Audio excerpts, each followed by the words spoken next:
KSU Thrissur ജില്ലാ സെക്രട്ടറിക്ക് നേരെ വധഭീഷണിയുമായി രംഗത്തെത്തിയിരിക്കുകയാണ് ജില്ലാ പ്രസിഡന്റ് ഗോകുൽ ഗുരുവായൂർ. ഭീഷണിപ്പെടുത്തുന്നതിന്റെയും അസഭ്യം പറയുന്നതിന്റെയും ഓഡിയോ സന്ദേശമാണ് ജനം ടിവിക്ക് ലഭിച്ചത്. ഇനി ജില്ലാ പരിപാടിക്ക് വന്നാൽ കാല് വെട്ടുമെന്നാണ് ഭീഷണി ഉയർത്തിയത്.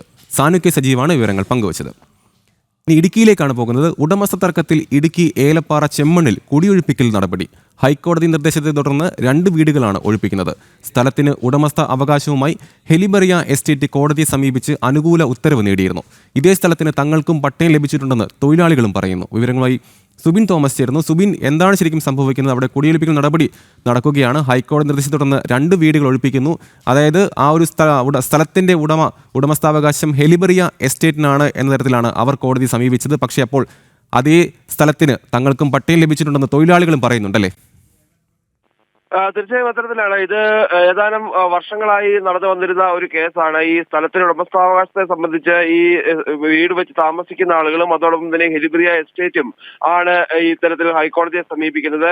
ഇതിൽ ഈ ഹെലിബറിയ എസ്റ്റേറ്റിന് അനുകൂലമായി കോടതി ഉത്തരവ് പുറപ്പെടുവിക്കുകയായിരുന്നു. എസ്റ്റേറ്റുമായി ബന്ധപ്പെട്ട് നിൽക്കുന്ന സ്ഥലമാണ്, അല്ലെങ്കിൽ എസ്റ്റേറ്റിന്റെ സ്ഥലമാണെന്ന് സ്ഥാപിക്കത്തക്ക തരത്തിലുള്ള രേഖകളെല്ലാം തന്നെ, പഴയ രേഖകളെല്ലാം തന്നെ അവർ ഹാജരാക്കുകയും ചെയ്തിരുന്നു. ഇതിന്റെ അടിസ്ഥാനത്തിലാണ് ഹൈക്കോടതി ഇത്തരത്തിലൊരു നിർദ്ദേശം വെച്ചത്. നിലവിൽ ഇപ്പോൾ ഇന്ന് ഉച്ചയോടുകൂടിയാണ് ഇത്തരത്തിൽ ഒഴിപ്പിക്കൽ നടപടിക്കായി റവന്യൂ ഉദ്യോഗസ്ഥർ അവിടെ എത്തുന്നത്. ഈ സമയത്ത് വലിയ രീതിയിലുള്ള ഒരു പ്രതിഷേധം ഈ 2 വീട്ടുകാരുടെ ഭാഗത്തു നിന്നുണ്ടായി എന്നുള്ളതാണ് ഏറ്റവും പ്രധാനപ്പെട്ട കാര്യം. അവർ വലിയ രീതിയിൽ ആത്മഹത്യാ ഭീഷണി മുഴക്കുകയും വീടിനകത്ത് കുറ്റിയിട്ട് ഇരിക്കുകയും ചെയ്യുന്ന ഒരു സാഹചര്യമാണ് ഉണ്ടായിരുന്നത്.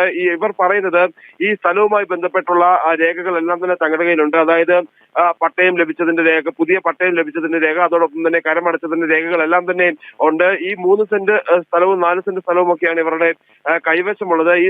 ഈ സ്ഥലത്ത് ലൈഫ് മിഷൻ മുഖാന്തരം വെച്ച വീടുകളാണ് തങ്ങൾക്കുള്ളത്. അത്തരത്തിൽ എല്ലാ രേഖകളും തങ്ങളുടെ കയ്യിലുള്ളപ്പോൾ തങ്ങളെ ഏത് വിധേന പുറത്താക്കുമെന്നൊരു ചോദ്യമാണ് അവർ ചോദിക്കുന്നത്. പക്ഷേ ഹൈക്കോടതി ഉത്തരവ് നടപ്പാക്കണമെന്നൊരു ആവശ്യം ഈ റവന്യൂ ഉദ്യോഗസ്ഥർ മുമ്പോട്ട് വെച്ചപ്പോഴും ഇതിന് അവർ കൂട്ടാക്കാൻ തയ്യാറായിരുന്നില്ല. കൊച്ചുകുട്ടികൾ ഉൾപ്പെടെ വീടിനുള്ളിലുണ്ടായിരുന്നു. അതുകൊണ്ട് തന്നെ നിലവിൽ ഇപ്പോൾ ഈ കുടിയൊഴിപ്പിക്കൽ നടപടി നടത്തേണ്ടതില്ല എന്നുള്ള തീരുമാനത്തിലേക്ക് റവന്യൂ ഉദ്യോഗസ്ഥർ എത്തിയിട്ടുണ്ട്. അതായത് ഈ വീടിനുള്ളിലുള്ളവർ ആത്മഹത്യാ ഭീഷണി മുഴക്കുന്നു എന്നുള്ളത് കൊണ്ട് തന്നെ നിലവിൽ ഈ നടപടികളിലേക്ക് കടക്കണ്ട. ഇവിടെ സംഭവിച്ചത് എന്ത് നടക്കുമുള്ള കാര്യങ്ങളിൽ വിശദമായ റിപ്പോർട്ട് ഉന്നത ഉദ്യോഗസ്ഥർക്കും അതോടൊപ്പം തന്നെ കോടതിക്ക് സമർപ്പിക്കാനാണ് നിലവിൽ തീരുമാനിച്ചിട്ടുള്ളത്. എന്തായാലും നിലവിൽ ഒഴിപ്പിക്കൽ നടപടികൾ